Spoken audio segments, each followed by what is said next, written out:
Of the day जो आज के लिए मैं आपके सामने पेश करना चाहती हूँ वो बेहद लाजमी है, बेहद जरूरी है। हर रोज जब आप सुबह उठते हैं तो अपने आप को ये याद दहानी दिलाया कीजिए, अपने आप को ये याद करवाया कीजिए कि खुदा आपसे प्यार करता है।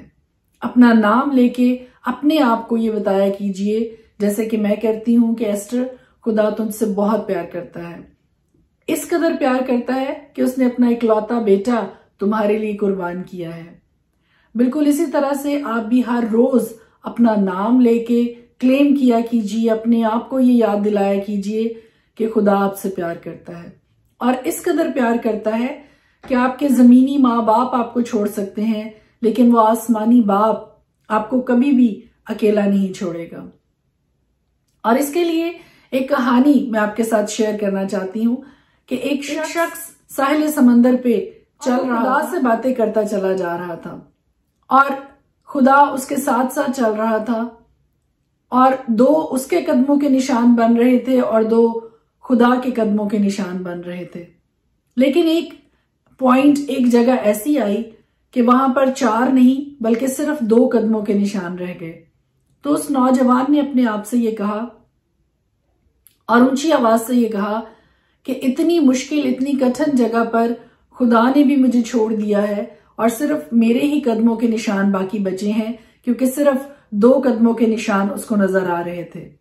तो उसको आवाज आई कि बेटा, ये तेरे कदमों के निशान नहीं है बल्कि ये मेरे कदमों के निशान हैं और मैंने तुझे अपने हाथों पे उठा रखा है। सो बिलीव दिस, इस बात को याद रखिए हमेशा कि जिंदगी में चाहे कितनी ही कठिन मुश्किलात और कितनी ही कठिनाइयां क्यों ना आए और आपको लगे कि इस वक्त आपका कोई भी नहीं है, तो याद रखिए कि सब छोड़ जाएंगे, लेकिन खुदा की जात आपसे कभी दस्तबरदार नहीं होगी, कभी आपको नहीं छोड़ेगी और वो हमेशा आपके साथ रहेगा, हमेशा आपको अपने हाथों पे उठाए रखेगा, हमेशा आपकी केयर करेगा, आपकी फिक्र करेगा, आपसे ज्यादा आपसे प्यार करेगा, आपके माँ बाप से बढ़कर आपसे प्यार करेगा, आपके बहन भाइयों से ज्यादा आपसे प्यार करेगा और आपसे प्यार करता है। इस कदर प्यार करता है कि उसने अपना इकलौता बेटा आपके लिए बख्श दिया, इस दुनिया के लिए बख्श दिया। So believe him, trust him कि वो आपसे प्यार करता है। May God bless you. नए अहदनामा में से आज हम तिलावत करेंगे अमाल की किताब, उसका 17 बाब।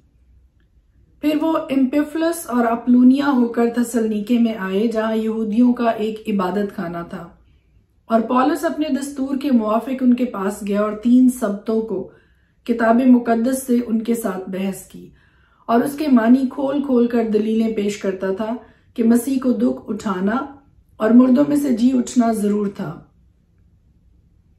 और यही यीशु जिसकी मैं तुम्हें खबर देता हूं मसीह है।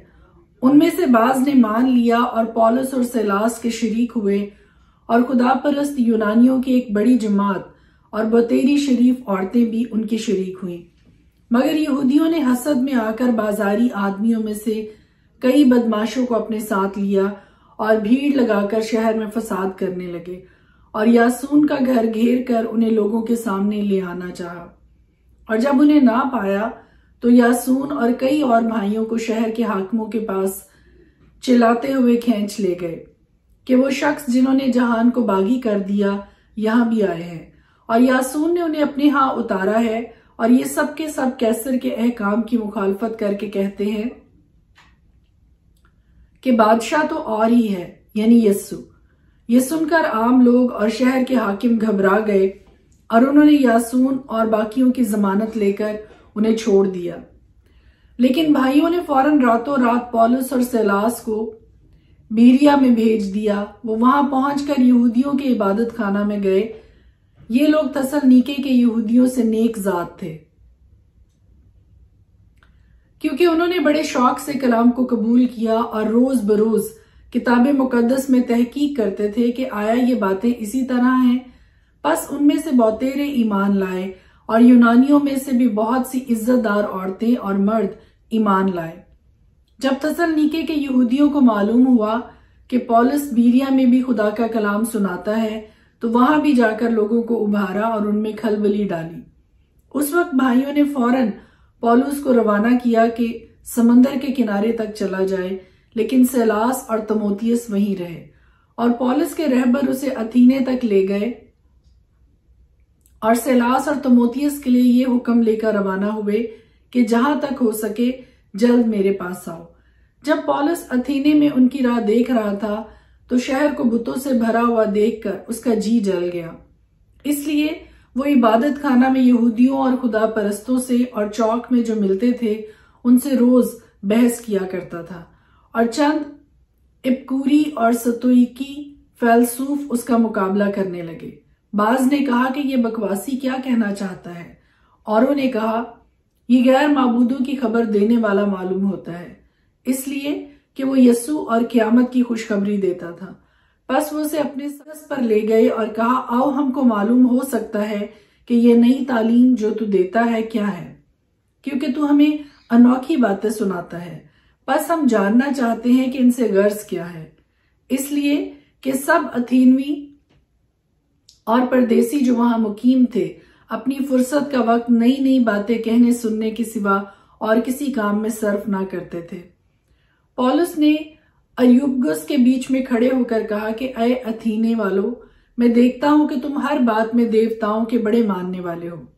चुनाचे मैंने सैर करते और तुम्हारे माबूदों पर गौर करते ऐसी कुर्बानगाह भी पाई जिस पर लिखा था कि नामालूम खुदा के लिए। बस जिसको तुम बगैर मालूम किए पूजते हो, मैं तुमको उसी की खबर देता हूं। जिस खुदा ने दुनिया और उसकी सब चीजों को पैदा किया, वो आसमान और जमीन का मालिक होकर हाथ के बनाए हुए मंदिरों में नहीं रहता, ना किसी चीज का मोहताज होकर आदमियों के हाथों से खिदमत लेता है, क्योंकि वो तो खुद सबको जिंदगी और सांस और सब कुछ देता है। और उसने एक ही असल से आदमियों की हर एक कौम तमाम रुए जमीन पर रहने के लिए पैदा की और उनकी मयादें और सुकूनत की हदें मुकर्रर की, ताकि खुदा को ढूंढे, शायद के टटोल कर उसे पाएं। हर चंद वो हम में से किसी से दूर नहीं, क्योंकि उसी में हम जीते और चलते फिरते और मौजूद हैं। जैसा तुम्हारे शायरों में से भी बाज ने कहा है कि हम तो उसकी नस्ल भी हैं।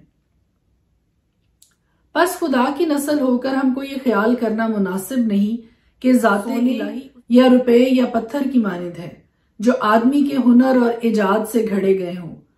बस खुदा जहालत के वक्तों से चश्मपोशी करके अब सब आदमियों को हर जगह हुक्म देता है कि तौबा करें, क्योंकि उसने एक दिन ठहराया है जिसमें वो रास्ती से दुनिया की अदालत उस आदमी की मार्फत करेगा जिसे उसने मुकर्रर किया है और उसे मुर्दों में से जिलाकर ये बात सब पर साबित कर दी है।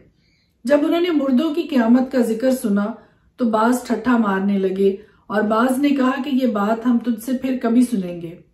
इसी हालत में पौलुस उनके बीच से निकल गया, मगर चंद आदमी उसके साथ मिल गए और ईमान ले आए। उनमें नसूसियुस, अरियुपगुस का एक हाकिम और दमिर्स नाम एक औरत थी और बाज और भी उनके साथ थे। खुदा के पाक कलाम के पढ़े और सुने जाने पर उसकी खास बरकत ठहरे। खुदा के पाक कलाम में से पुराने अहदनामा से हम आज देखेंगे पैदाइश की किताब उसका 33 बाब। और याकूब ने अपनी आंखें उठाकर नजर की और क्या देखता है कि एसाऊ 400 आदमी साथ लिए चला आ रहा है।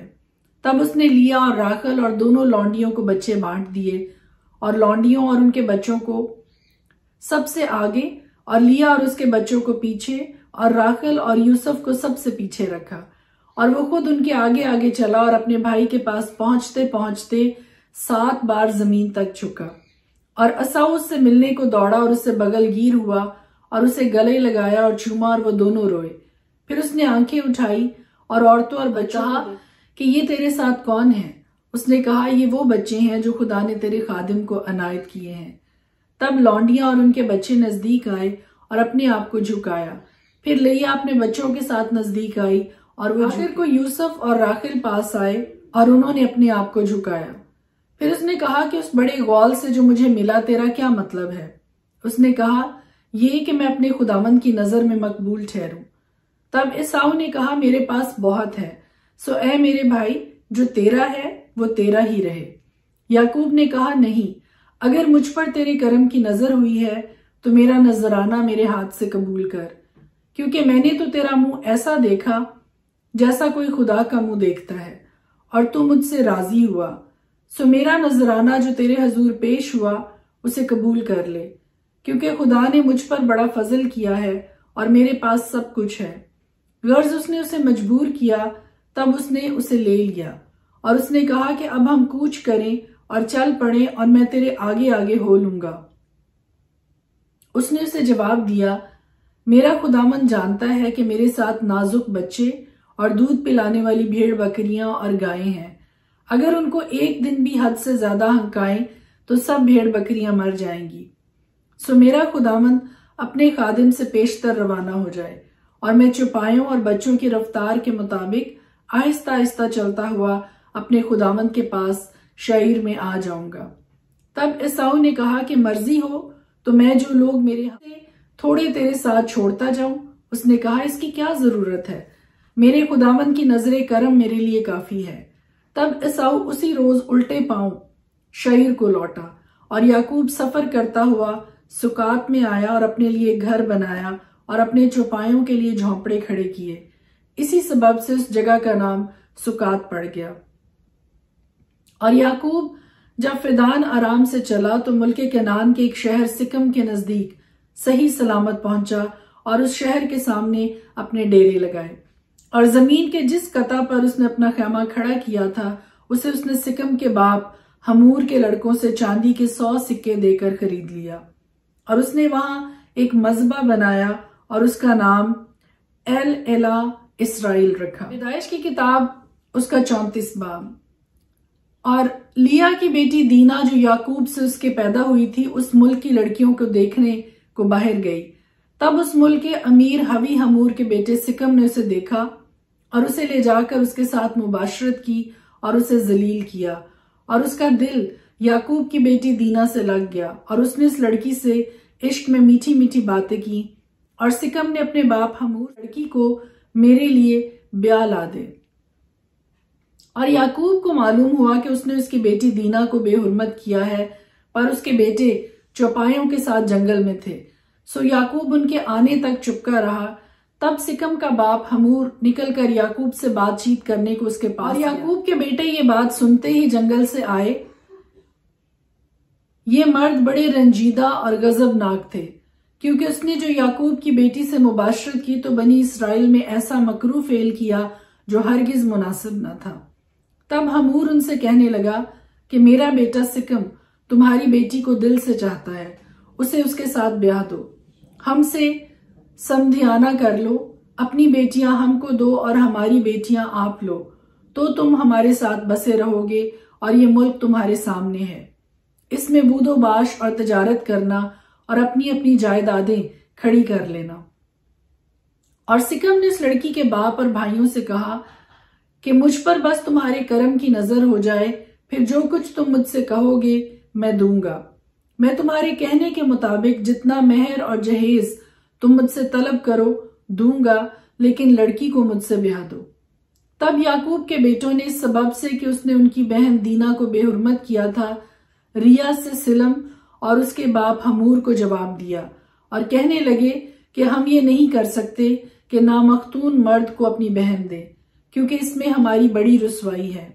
लेकिन जैसे हम हैं, अगर तुम वैसे ही हो जाओ कि तुम्हारे हर मर्द का खतना कर दिया जाए तो हम राजी हो जाएंगे और हम अपनी बेटियां तुम्हें देंगे और तुम्हारी बेटियां लेंगे और तुम्हारे साथ रहेंगे और हम सब एक कौम हो जाएंगे। और अगर तुम खतना कराने के लिए हमारी बात ना मानो तो हम अपनी लड़की लेकर चले जाएंगे। उनकी बातें हमूर और उसके बेटे सिकम को पसंद आई और उस जवान ने उस काम में ताखीर न की, क्योंकि उसे याकूब की बेटी का इश्तियाक था और वो अपने बाप के सारे घराने में सबसे मुअज़्ज़ज़ था। फिर हमूर और उसका बेटा सिकम अपने शहर के फाटक पर गए और अपने शहर के लोगों से यूं गुफ्तगू करने लगे कि ये लोग हमसे मेल जोल रखते हैं, बस वो इस मुल्क में रहकर सौदागरी करें, क्योंकि इस मुल्क में उनके लिए बहुत गुंजाइश है और हम उनकी बेटियां ब्याह लें और अपनी बेटियां उनको दें, और वो भी हमारे साथ रहने और एक कौम बन जाने को राजी हैं, मगर फक्त इस शर्त पर कि हम में से हर मर्द का खतना किया जाए जैसे उनका हुआ है। क्या उनके चौपाए और माल और सब जानवर हमारे ना हो जाएंगे? हम फक्त उनकी मान ले और वो हमारे साथ रहने लगेंगे।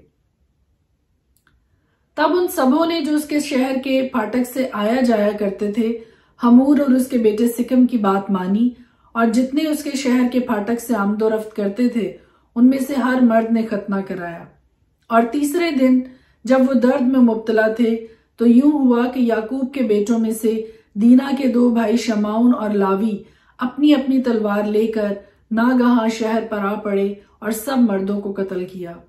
और हमूर और उसके बेटे सिकम को भी तलवार से कत्ल कर डाला और सिकम के घर से दीना को निकाल ले गए। और याकूब के बेटे मकतूलों पर आए और शहर को लूटा, इसलिए कि उन्होंने उनकी बहन को बेहुरमत किया था। उन्होंने उनकी भेड़ बकरियां और गाय बैल और गधे और जो कुछ शहर और खेत में था ले लिया और उनकी सब दौलत लूटी और उनके बच्चों और बीवियों को असीर कर लिया और जो कुछ घर में लूट घसूट कर ले गए। तब याकूब ने शमाउन और लावी से कहा कि तुमने मुझे कुढ़ाया, क्योंकि तुमने मुझे इस मुल्क के बाशिंदों यानी कनानियों और फिरजियों में नफरत अंगेज बना दिया, क्योंकि मेरे साथ तो थोड़े ही आदमी हैं। सो वो मिलकर मेरे मुकाबला को आएंगे और मुझे कत्ल कर देंगे और मैं अपने घराने समेत बर्बाद हो जाऊंगा। उन्होंने कहा, तो क्या उसे मुनासिब था कि वो हमारी बहन के साथ कसबी की तरह बर्ताव करता? खुदा के पाक कलाम के पढ़े और सुने जाने पर उसकी खास बरकत हो। इसके साथ ही आज की कलाम पाक की तलावत यहाँ पर खत्म होती है। कल फिर खुदा के पाक कलाम के साथ एक बार फिर आपकी खिदमत में हाजिर होंगी। May God bless you. खुदावंद आपके साथ हो।